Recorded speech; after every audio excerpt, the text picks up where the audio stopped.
Assalamualaikum warahmatullahi wabarakatuh.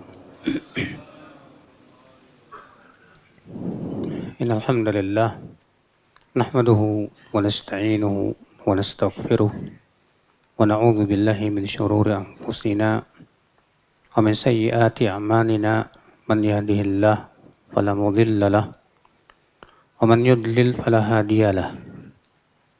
Wa asyhadu an la ilaha illallah wahdahu la syarika lahu wa asyhadu anna Muhammadan abduhu wa rasuluh.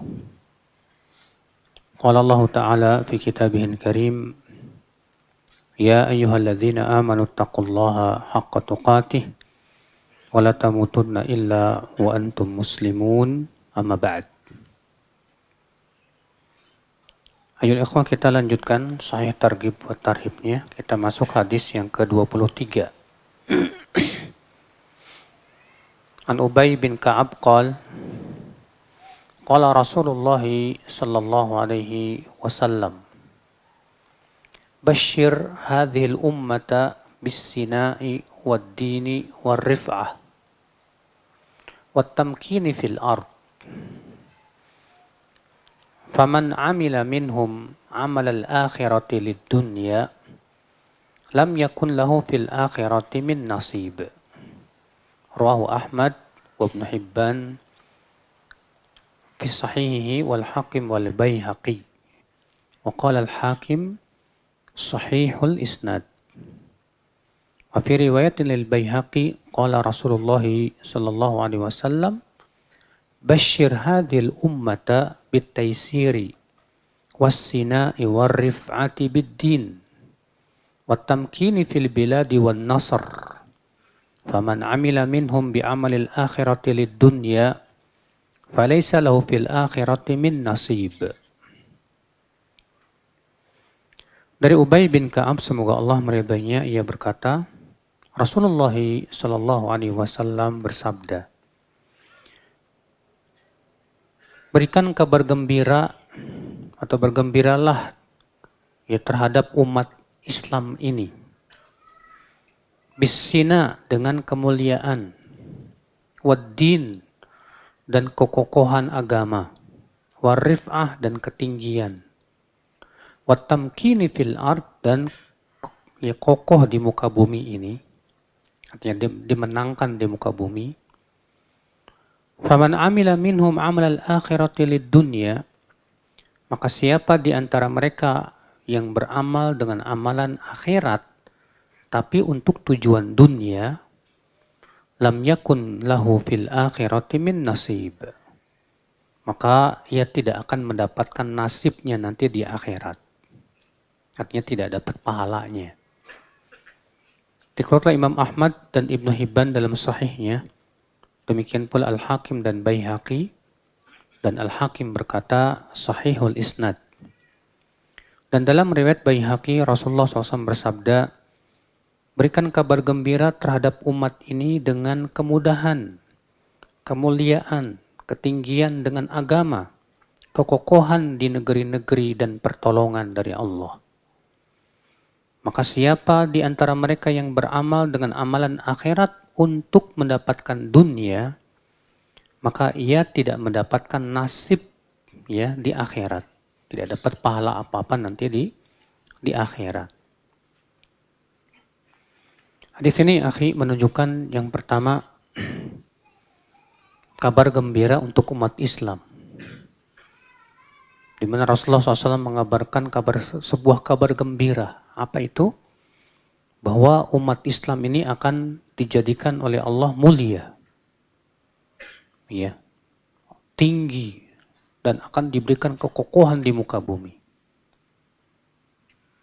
Dan ini terjadi di zaman Abu Bakar, Umar, Uthman, Ali. Demikian pula di zaman Muawiyah, ya di zaman setelahnya, di mana Islam menguasai Persia, Romawi, dan terus sampai ke dataran Amerika. Ya.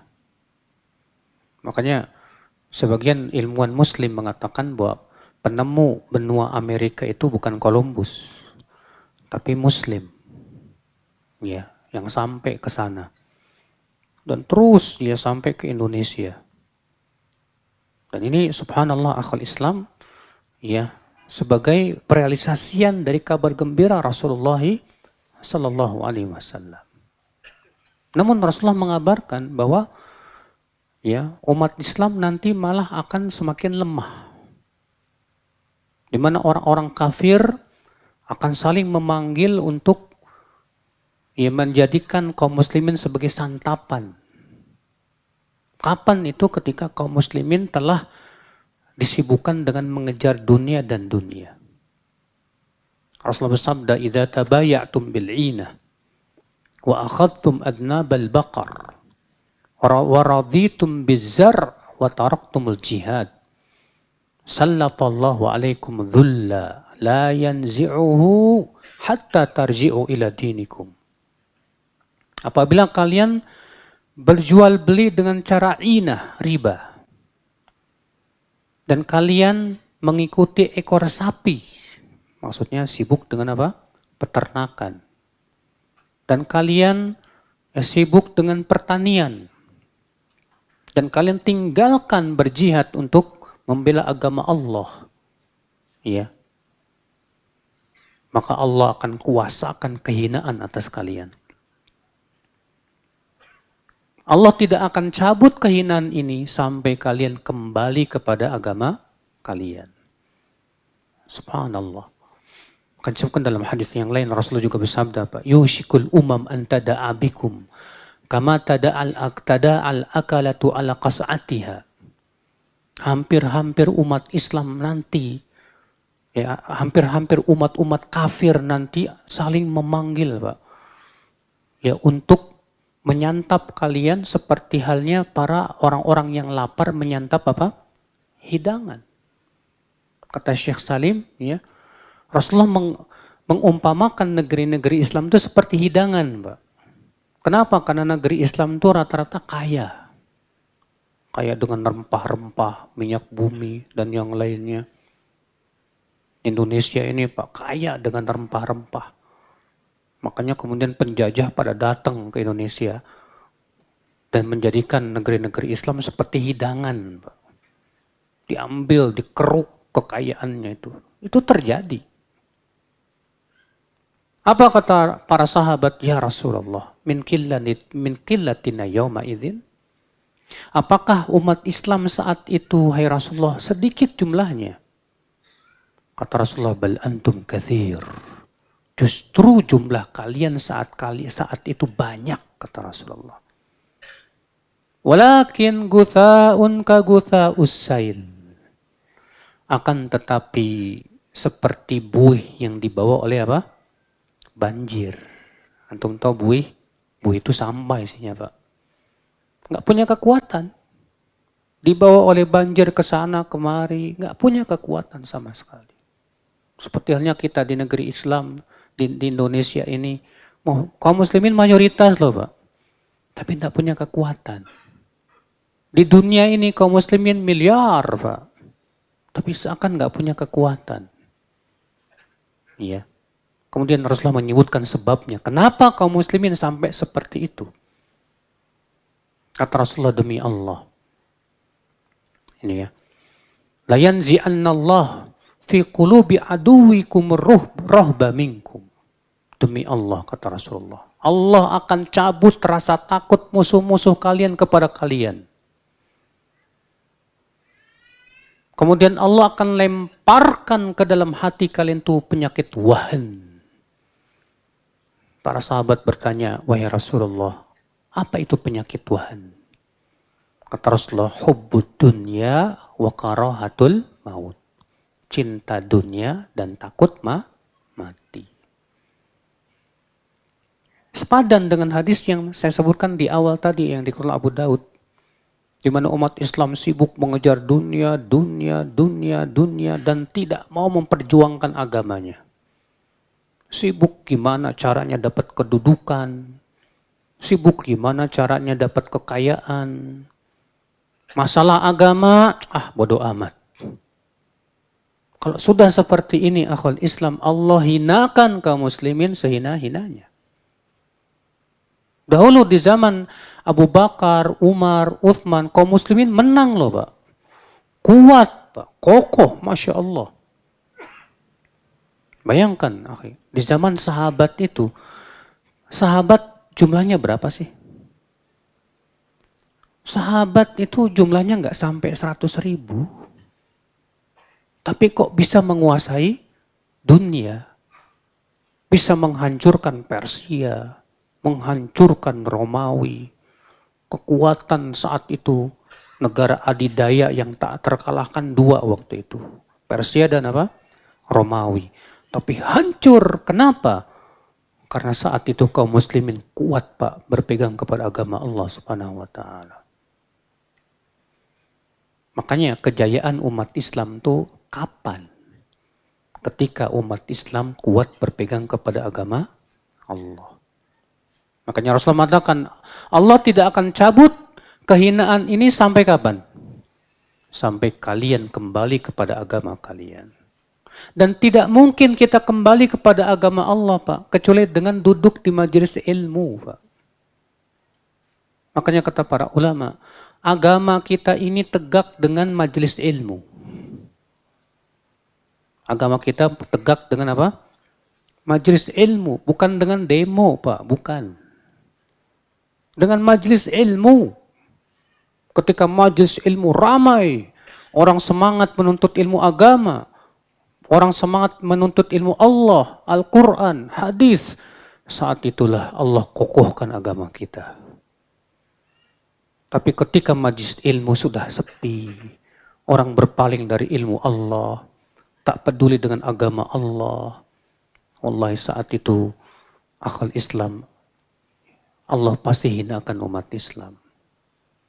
Lihat sejarah ya akal Islam. Bagaimana Tartar menghabisi Baghdad.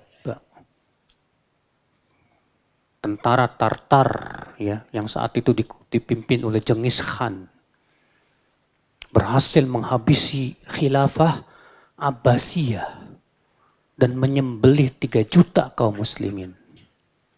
Disebutkan oleh para ulama di dalam kitab-kitab sejarah mereka.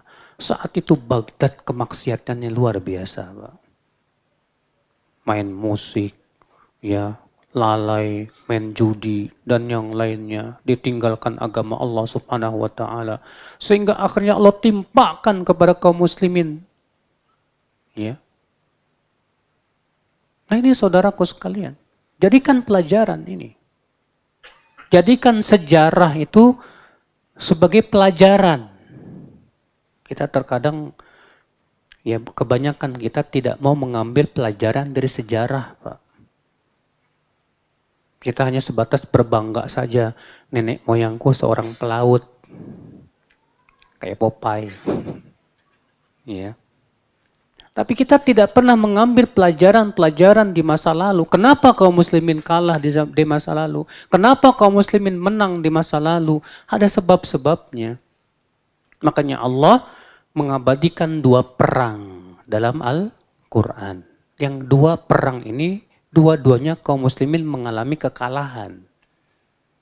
Yang pertama, perang Uhud. Allah sebutkan itu dalam surat Ali Imran. Allah ceritakan tentang kisah di perang Uhud itu dalam 23 ayat, Pak. Ya. Di antaranya Allah mengatakan, "Awalamma asabatkum musibah qad asabatum mithlaiha qultum anna hadha qul huwa min indi anfusikum." Apakah ketika kalian ditimpa kekalahan di perang Uhud dan kalian mendapatkan kemenangan di perang Badar, lantas kalian berkata, bagaimana kami bisa kalah di perang Uhud ini? Katakan, hai Muhammad, kekalahan itu berasal dari diri kalian sendiri. Allah tidak katakan kekalahan karena pasukan musuh 3 kali lipat lebih banyak. Karena di perang Uhud pasukan musuh 3.000. Kaum muslimin cuma 700. Tadinya 1.000. Kemudian 300 mundur karena terpengaruh oleh provokasi Abdullah bin Ubay bin Salul. Ya. Allah tidak mengatakan kekalahan kalian karena musuh yang banyak, bukan. Allah mengatakan kekalahan kalian karena apa? Karena kesalahan kalian sendiri. Waktu itu Rasulullah menyuruh pasukan pemanah jangan turun, menang ataupun kalah. Sampai ada aba-aba dari Rasulullah Sallallahu Alaihi Wasallam. Nah, ketika putaran pertama Pak perang, menang kaum muslimin Pak.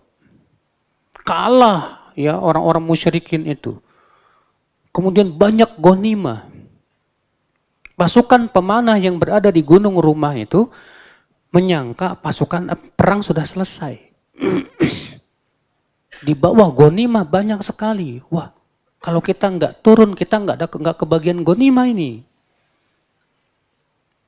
Lalu pemimpin mereka mengingatkan, jangan turun. Bukankah Rasulullah SAW sudah mengingatkan kepada kalian bahwa jangan turun sampai mendengar aba-aba dari siapa? Rasulullah SAW. Rupanya mereka tidak peduli. Turun, Pak. Melihat itu Khalid bin Walid yang waktu itu masih musyrik, melihat kesempatan emas ini. Maka Khalid membawa pasukan, diseranglah kaum muslimin dari dua arah. Dari belakang dan dari depan. Dalam keadaan kaum muslimin sedang sibuk mengambil apa? Ghanimah. Terkejut mereka. Akhirnya terjadilah yang terjadi, kaum muslimin kalah. Rasulullah terluka. Ya, sampai Rasulullah SAW kepalanya bocor. Gigi serinya patah. 70 kaum muslimin mati syahid, termasuk paman Rasulullah SAW, Hamzah. Allah abadikan itu kejadiannya dalam Al-Quran, dalam surat Al-Imran. Kenapa Allah abadikan? Untuk dijadikan pelajaran. Perang yang kedua, ya, itu perang apa? Hunain. Allah sebutkan itu di dalam surat apa? At-Taubah. Allah mengatakan, laqad nasarakumullahu fi mawatin katsirati wa yawma Hunain. Idh a'jabatkum kathratukum falam tughni ankum, ya, wadaqat 'alaikumul ardu bima rahubat thumma wallaitum mudbirin falam tughni ankum syai'a. Sungguh, kata Allah, Allah telah menolong kalian di tempat yang banyak dan di perang Hunain. Ingatlah, saat itu kalian merasa bangga dengan jumlah yang banyak. Karena pasukan kaum muslimin 12.000 dan pasukan kafirin 4.000. Ini kebalikan persis dengan perang Uhud. Kalau perang Uhud, kaum musyrikin 3 kali lipat. Di perang Hunain, kaum muslimin 3 kali lipat lebih banyak, Pak. Pasukan kaum muslimin 12.000 dan kaum Hawazin, yaitu orang-orang musyrikin yang diperangi oleh kaum muslimin, ada 4.000. Rupanya, Pak, ada sebagian kaum muslimin menganggap remeh. Apa kata mereka? Lan nuglab min qillah. Gak mungkin kita kalah. Orang mereka sedikit kok, kita banyak. Maka Allah ingin memberikan pelajaran kepada kaum muslimin. Bahwa kemenangan itu bukan ditentukan oleh jumlah yang banyak. Maka di putaran pertama perang Hunain, kaum muslimin kalah, Pak. Allah mengatakan, fadaqat 'alaikumul ardu bima rahubat. Bumi yang luas itu menjadi sempit untuk kalian.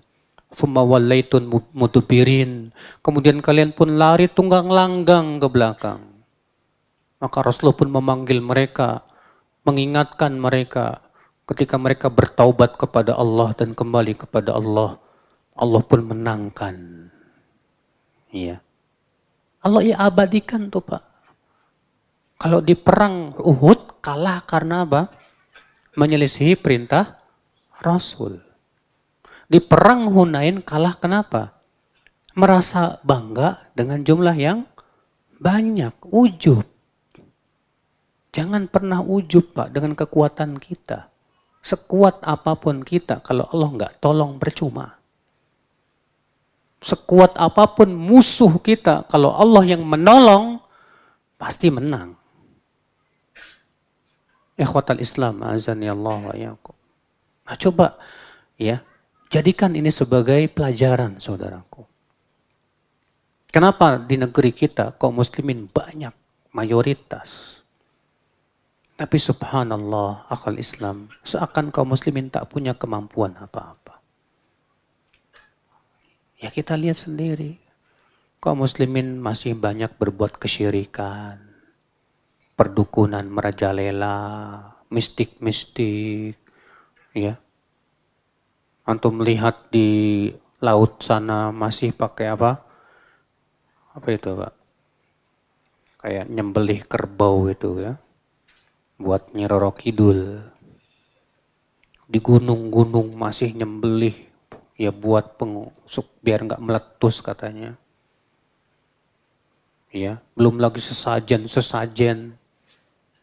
Sudah begitu dianggap ini apa coba, Pak? Hah? Kearifan lokal. Masa kesyirikan dianggap arif sih? Ya. Ini kan adat istiadat. Kita katakan ya akhi, siapa yang harus kita lebih agungkan? Allah atau nenek moyang? Siapa yang menciptakan nenek moyang kita? Allah subhanahu wa ta'ala.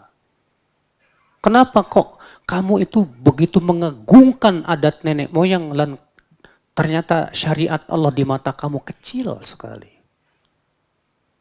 Iya. Di mana pengagungan kamu kepada Tuhanmu yang telah menciptakan kamu, yang sudah memberikan kamu rejeki? Seakan-akan syariat Allah di matamu tuh remeh. Fala haula wala quwata illa billah. Makanya jangan salahkan, Pak. Kita berharap pengen punya pemimpin yang adil, sementara rakyatnya aja zolim. Ya, kesyirikan merajalela, maksiat di mana-mana, kebid'ahan apalagi. Demikian pula yang namanya korupsi sampai tingkat RT pun juga senang korupsi. Terus kita ngayal pengen punya pemimpin anti korupsi, jangan ngayal, Pak. Ya. Kalau Allah ingin tolong agama ini, Allah tolong kaum muslimin, syaratnya satu. Kita kaum muslimin menolong agama Allah. Allah mengatakan dalam surat Muhammad, Ya ayyuhalladzina amanu, in tansurullah yansurkum wa yuthabbit aqdamakum. Hai orang-orang yang beriman, jika kalian menolong agama Allah, Allah akan tolong kalian. Dan Allah akan kokohkan kaki kalian di atas agamanya. Kita pengen ditolong oleh Allah. Caranya gimana? Caranya satu. Kita bela agama Allah. Dan pembelaan agama Allah yang paling kuat adalah menuntut ilmu. Mempelajari Al-Quran dan hadis. Mungkin kalau ada orang yang mencaci maki Al-Quran, saya yakin semua kaum muslimin turun. Hatta premannya pun marah. Tapi ketika ada orang pakai sorban 2 meter, bahasa Arabnya mantap. Lalu dia ngomong tentang agama seenaknya, pakai akal dia. Dia rusak Al-Quran dan hadis dengan pemahaman dia. Banyak orang diam 1000 bahasa. Bahkan banyak kaum muslimin yang terpengaruh, Pak, oleh seperti itu. Bahkan padahal yang ini lebih merusak, Pak. Ini lebih merusak agama. Siapa yang akan membela agama Allah kalau bukan orang-orang yang kokoh keilmuannya, ya akhi? Makanya tidak mungkin, kata para ulama, kita ya agama kita kokoh kecuali dengan cara menuntut ilmu. Menuntut ilmu. Fokuskan kita menuntut ilmu. Majlis-majlis ta'lim kita ramaikan, Pak. Ajak manusia untuk mencintai ilmu Allah subhanahu wa ta'ala, mendalami. Sebab ketika kita paham tentang Al-Quran, tentang hadis, tentang sunnah Nabi, disitulah kita akan semakin dekat dengan Allah. Disitulah kita akan muncul keinginan untuk membela agama Allah subhanahu wa ta'ala. Saudaraku seiman, azani Allah wa iyyakum. Nah ini faedah yang pertama. Bahwa ya kabar gembira untuk umat Islam. Bahwa umat Islam akan diberikan oleh Allah kemuliaan, kekokohan, kemenangan. Kapan? Saat kaum muslimin semuanya berpegang kepada agama Allah. Tapi ketika kaum muslimin tidak lagi berpegang kepada agama Allah, Allah hinakan mereka. Tapi nanti di zaman Imam Mahdi, Pak, Islam akan kembali apa? Kuat, biidznillah. Ya. Faedah yang selanjutnya, yang kedua yang bisa kita petik dari hadis ini, akhi. Hadis ini menunjukkan pentingnya ikhlas dalam beramal saleh. Dan tidak mengharapkan dunia dari amalan akhirat. Amalan-amalan akhirat jangan diharapkan padanya apa? Dunia. Ya. Mengharapkan dunia dari amalan akhirat contohnya apa sih? Banyak, Pak. Yang pertama, ingin dapat pujian. Kita beramal soleh, ya, karena ingin disebut orang soleh. Yang kedua, ingin mendapatkan kedudukan. Kita beramal soleh, datang ke masjid, biar dicolok, Pak. Pas pemilu. Biasanya kan kalau mau deket pemilu, banyak Pak orang tiba-tiba ke masjid, Pak. Yang sebelumnya nggak pernah kelihatan itu. Rupanya tujuannya ada udang di balik lempeye. Ya. Segala nyumbang buat masjid. Pas nggak kepilih minta lagi tuh. Iya. Udah kepilih, udah hilang lagi di masjid. Mengerikan saudaraku sekalian. Allah mengatakan dalam surat Hud ayat 15-16, "Man kana yuridul hayata dunya wa zinataha, nuwaffi ilaihim a'malahum fiha wa hum fiha la yubkhasun. Ulaika alladziina laisa lahum fil akhirati illa an-nar. Wa habita ma sana'u fiha wa batilum ma kanu ya'malun." Barang siapa yang menginginkan dunia dan perhiasannya, maka kami akan berikan apa yang ia inginkan tersebut dari amalannya. Tanpa dikurangi, kata Allah. Tapi mereka nanti di akhirat tidak mendapatkan apapun kecuali api neraka. Batal amal mereka, sia-sia perbuatan mereka. Jangan pernah kita beramal soleh hanya untuk mendapatkan apa? Keuntungan dunia, Pak. Jangan. Ya, sebagaimana pernah kita jelaskan. Kalau ada orang sholat niatnya biar dapat dunia. Gimana ini coba? Dan sudah kita sebutkan perkataan Imam Suyuti dulu, ya. Dilihat mana yang paling dominan. Kalau ternyata niat karena Allahnya itu yang dominan, dapat pahala.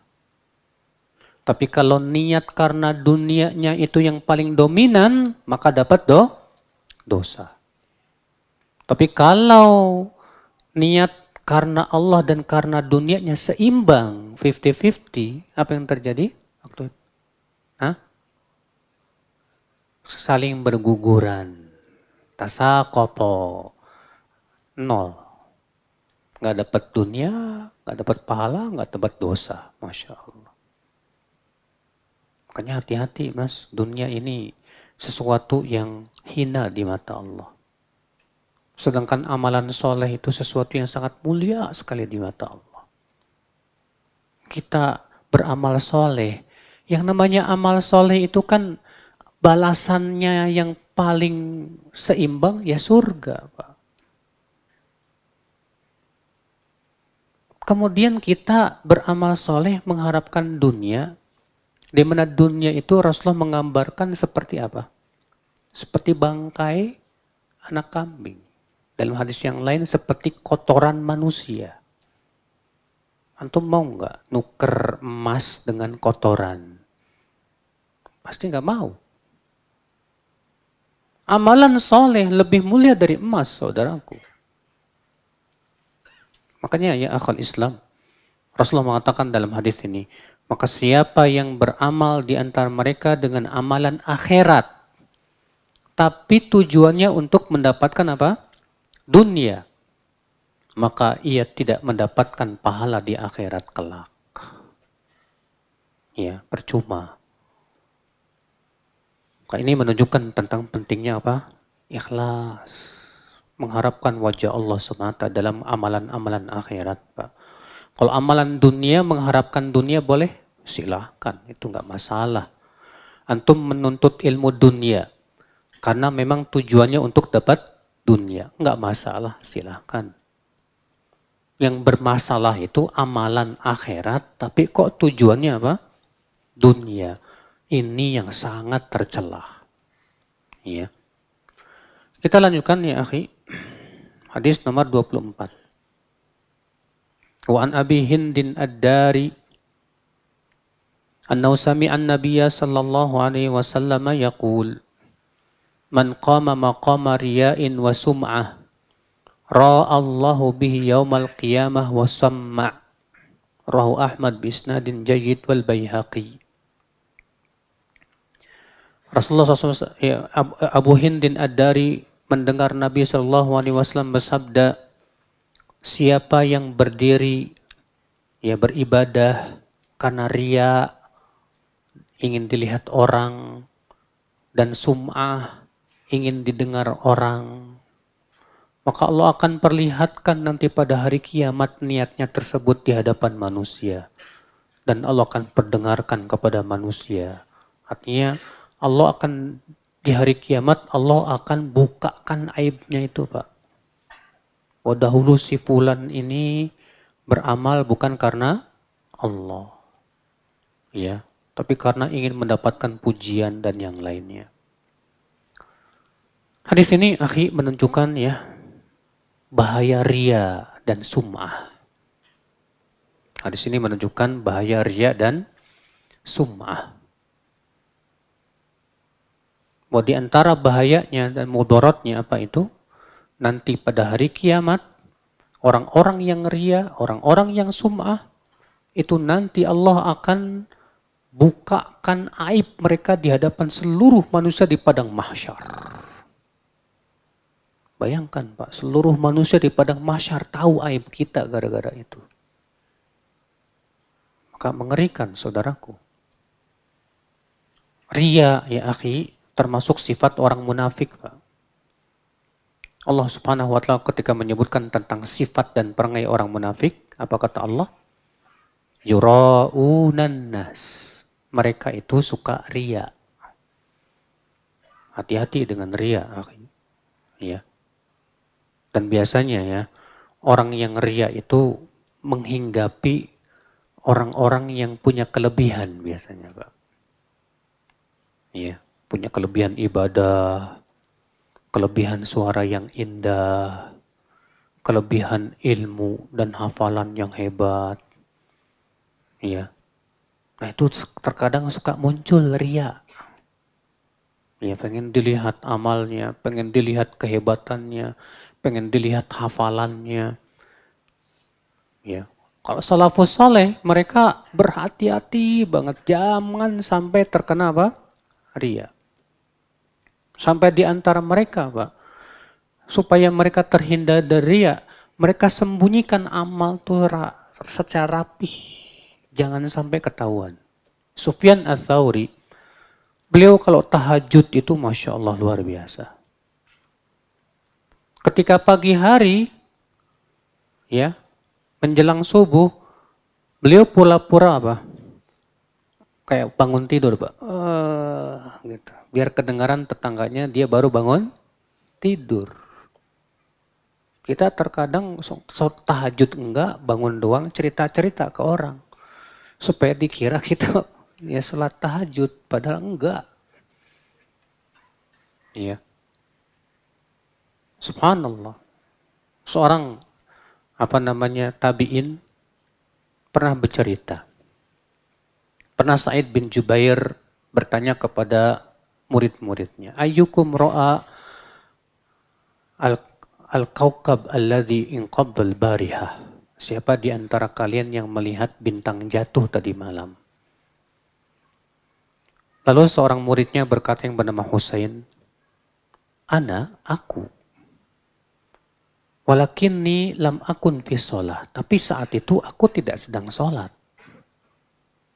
Walakinni ludiktu. Aku nggak bisa tidur saat itu karena disengat kala jengking. Lalu para ulama mengambil faidah. Lihat keikhlasan para tabi'in. Ketika ditanya, siapa di antara kalian yang melihat bintang jatuh? Dia mengatakan, aku. Tapi saat itu aku tidak sedang sholat. Biar tidak dikira oleh orang, oh saya ini saat itu sedang sholat. Tidak. Itu keikhlas, Pak. Makanya penting, ya, menyembunyikan amal itu penting banget. Jangan perlihatkan ke orang, Pak. Jangan cerita-cerita, apalagi update status. Jangan. Salafus soleh itu sekuat tenaga supaya amal mereka itu tidak diketahui apa? Orang. Ya. Sampai di antara mereka mengatakan bahwa amalan yang sirriyah, yang rahasia, ini keutamaannya agung di sisi Allah Subhanahu wa taala dibandingkan dengan amalan yang apa? Tidak rahasia yang diperlihatkan kepada manusia. Walaupun memang memperlihatkan amal boleh kalau kita yakin, ya, ikhlas dan tujuannya supaya orang mencontoh kita. Boleh. Cuma masalahnya siapa di antara kita yang bisa ikhlas terus, Pak? Siapa di antara kita yang bisa menjaga hati kita supaya enggak ikhlas, apa enggak ria? Berat, Pak, berat. Ya. Lihat Imam Ahmad. Imam Ahmad beliau khatam Al-Quran setiap seminggu sekali. Tapi istrinya aja nggak tahu. Saking beliau menyembunyikan amalnya. Masya Allah. Lihat akhwal Islam, ya, para sahabat Rasulullah Sallallahu Alaihi Wasallam. Mereka ini, masya Allah, generasi yang luar biasa ya, yang patut kita contoh keikhlasan mereka. Adalah Husain bin Ali bin Abi Thalib. Ketika meninggal dunia, yang memandikannya merasa heran, kok bisa di pundaknya Husain itu hitam. Ditanya kepada istrinya, kata istrinya, setiap malam dia selalu pergi memanggul gandum. Pergi entah kemana. Iya. Lalu ada seorang wanita tua berkata, dulu waktu dia masih hidup, setiap pagi selalu ketika aku membuka pintu rumah, ada sekarung gandum dan saya nggak tahu dari siapa. Baru tahu ketika Husain sudah meninggal dunia, sudah nggak ada lagi yang ngirim. Baru tahu rupanya dia. Saking mereka menyembunyikan apa? Amalnya, Pak. Ya. Masya Allah, akal Islam, azan ya Allah. Supaya apa? Supaya terhindar dari apa? Ria. Ya. Inilah ya akal Islam, penting sekali. Ya, jangan kita baca Quran laporan ke orang. Kalau saya sudah selesai 1 juz, Mas. Ya. Gak perlu, salafus soleh gak pernah ada laporan-laporan kayak gitu. Ya, gak perlu, Pak. Karena ada namanya one day, one juz.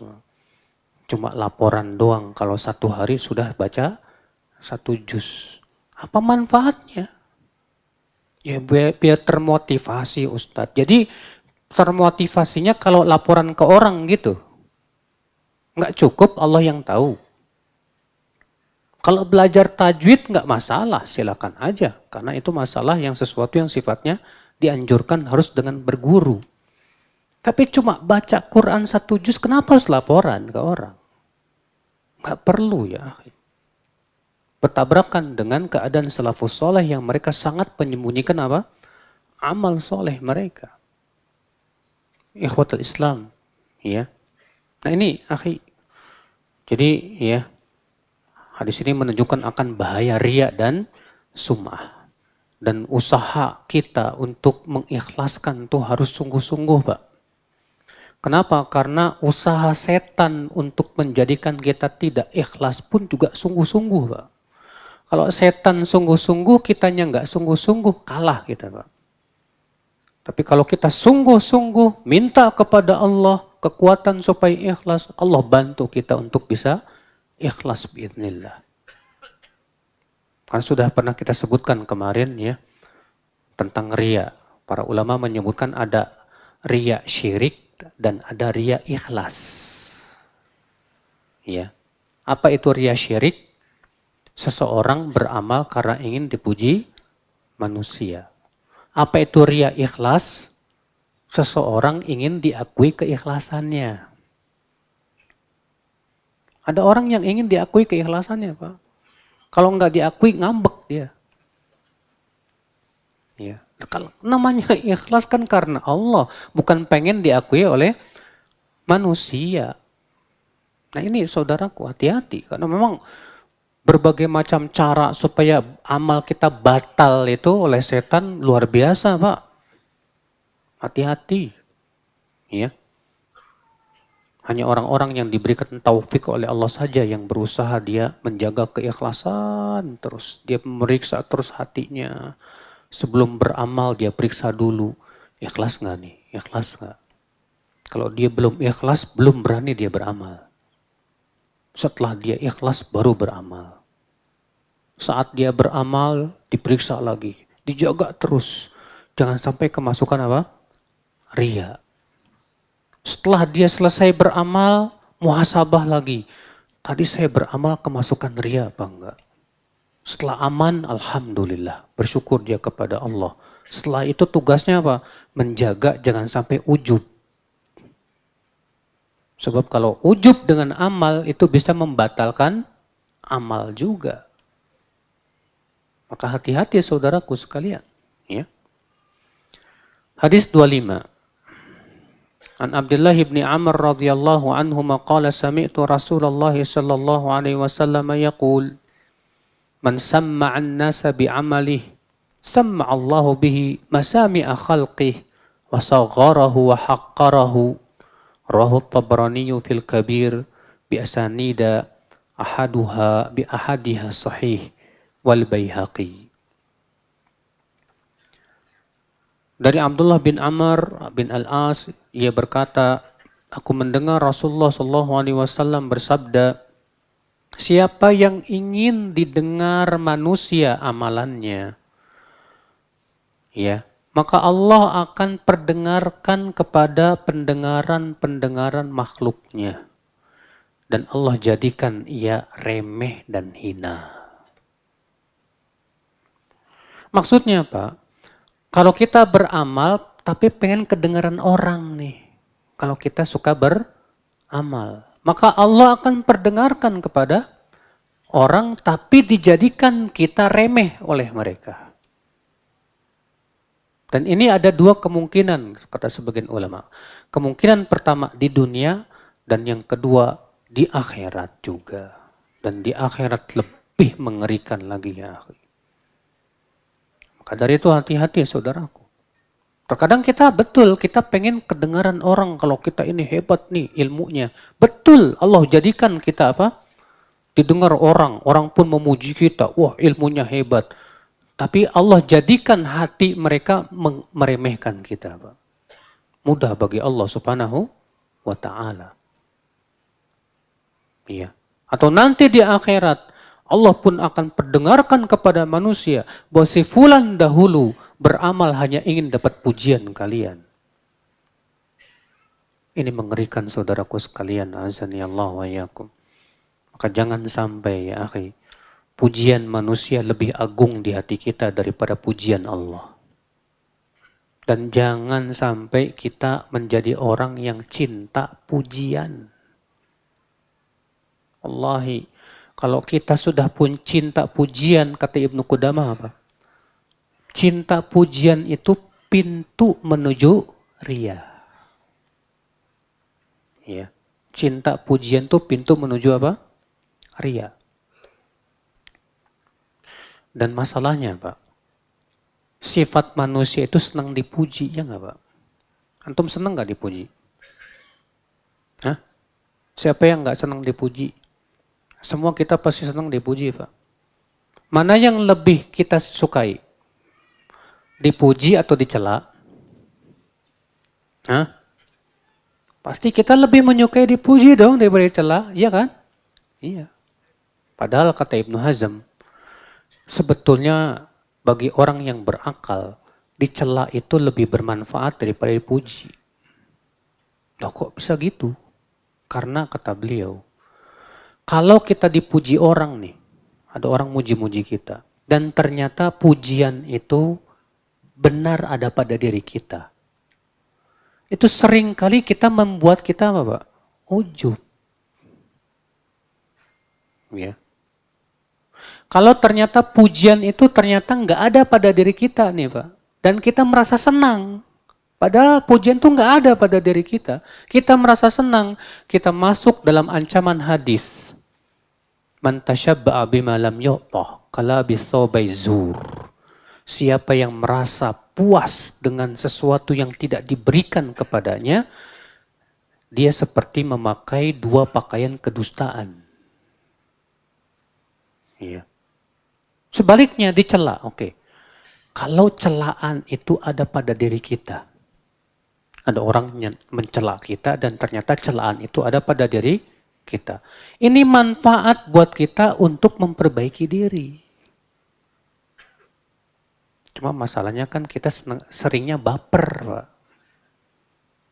Kalau ada orang nyela kita, marah, kurang ngajar itu orang. Saya bisa mencela dia dengan yang lebih parah. Wah, keluar kesombongannya. Tapi kalau kita ya menerima celaan tuh dengan hati yang dingin, lalu kita introspeksi, benar nggak celaan dia ada pada diri kita? Ternyata ada.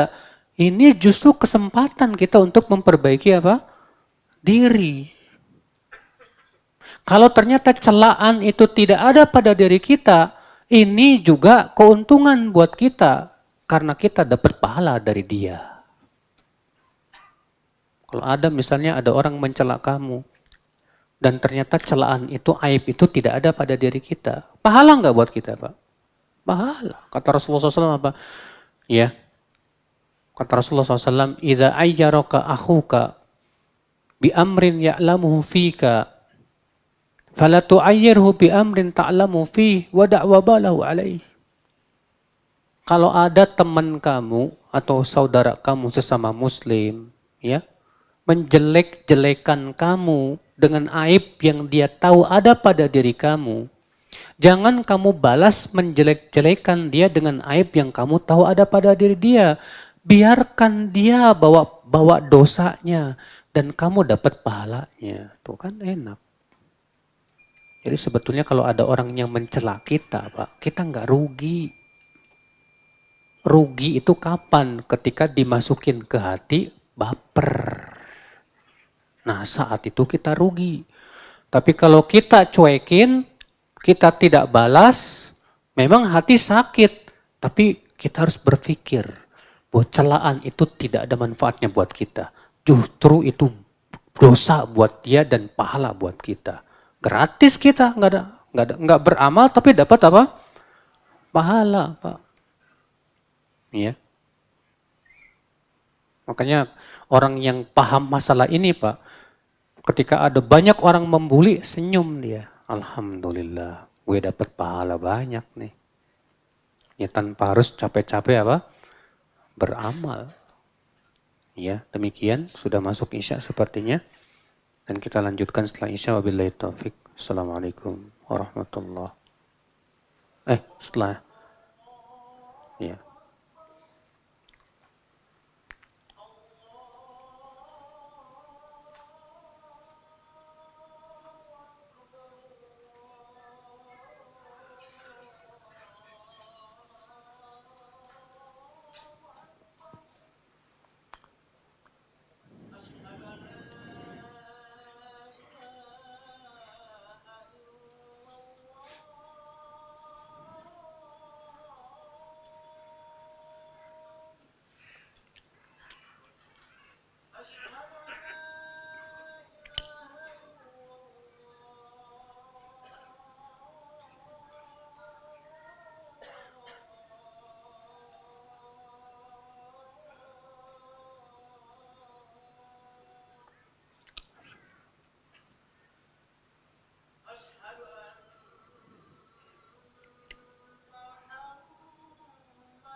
Bolehkah kita berdoa meminta kekayaan dunia di waktu-waktu yang mustajab?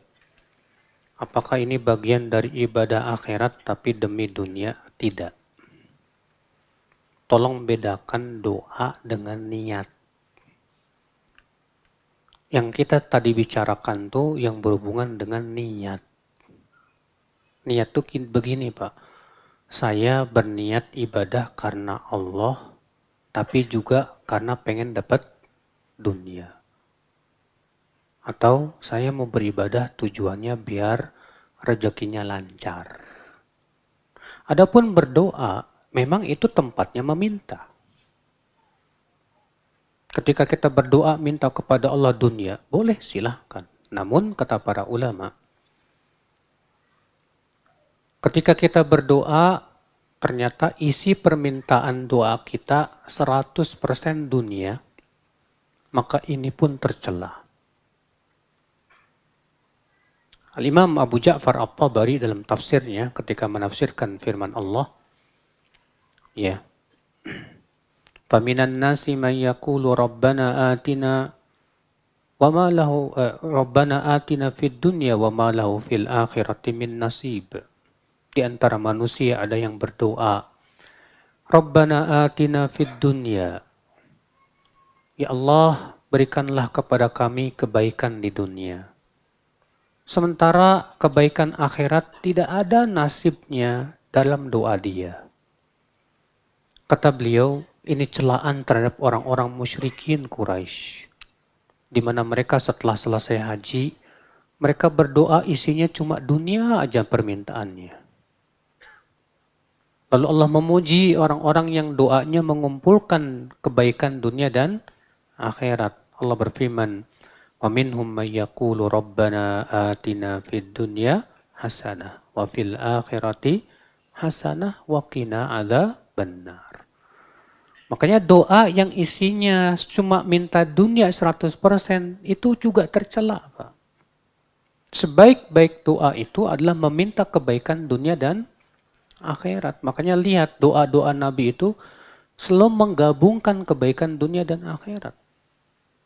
Rasulullah kalau setelah selesai sholat subuh mengucapkan doa apa? Allahumma inni as'aluka ilman nafi'a wa rizqan tayyiba wa amalan mutaqabbala. Lihat, Rasulullah mengumpulkan kebaikan dunia dan akhirat. Ya. Jadi meminta dunia dalam doa gak masalah. Yang tercela itu tujuan ibadahnya untuk dapat dunia. Jadi bedakan itu. Apakah orang tua mendapatkan kehinaan dari Allah seperti kebanyakan sekarang orang tua mengutamakan menyekolahkan anaknya untuk menimba ilmu dunia daripada ilmu akhirat dan tidak memperhatikan anak-anaknya mengaji Quran dan yang lainnya. Wah ini Pak, tanggung jawabnya berat nanti di hari kiamat tuh Pak. Orang tua yang tidak memperhatikan agamanya anak, ini bisa menyebabkan dia masuk neraka. Iya. Orang tua yang hanya mementingkan gimana supaya anaknya berhasil di dunia, adapun agamanya bodoh amat, tidak peduli akidahnya bagaimana, tidak peduli bagaimana dia tentang sholatnya, tidak peduli bagaimana dia tentang tauhidnya. Wallahi ini tanggung jawabnya berat di mata Allah. Iya, orang tua seperti ini. Karena justru anak itu amanah. Anak itu amanah yang Allah tanggungkan kepada para orang tua. Ya. Kata Rasulullah SAW, kullukum ra'in wa kullukum mas'ulun an ra'iyatih. Setiap kalian itu pengurus dan setiap kalian akan ditanya oleh Allah tentang apa? Kepengurusannya itu. Seorang suami punya tanggung jawab besar terhadap istri dan anak. Dan akan ditanya oleh Allah nanti tentang kepengurusannya gimana. Apakah dia menyia-nyiakan atau tidak. Inilah Pak. Ya. Jadi antum Diberikan oleh Allah anak, senang. Siapa yang nggak senang punya anak? Tapi masalahnya anak ini amanah juga. Yang harus kita didik sampai dia besar menjadi anak yang soleh. Sebab ketika anak itu tidak dididik, si anak itu akan mengadu pada Allah nanti pada hari kiamat. Ya Rob, bapakku tidak mengajarkan aku tentang tauhid. Dia anak ini akan menyeret bapaknya ke dalam api neraka. Apakah kita harus menyembunyikan ibadah kita dari istri? Ya enggak juga sih mas. Ya. Perbuatan Imam Ahmad itu menunjukkan saking hati-hatinya beliau. Khawatir. Ya. Anak ingin sedekah tapi semua uang ada di istri gimana? Wah, ketahuan.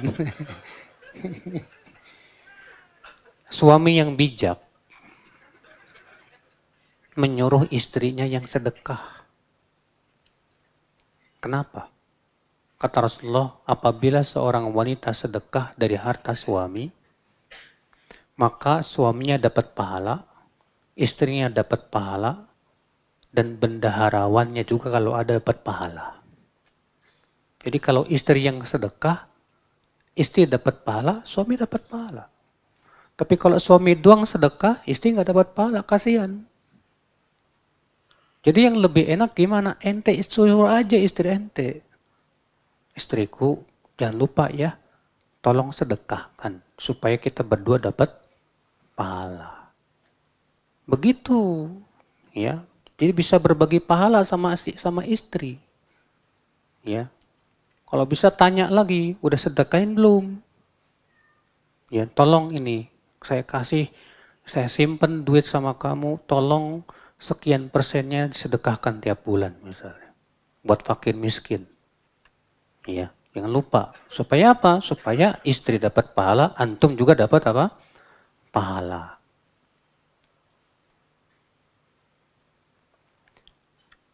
Barusan saya sholat ketika mengucapkan takbiratul ihram tidak maksimal.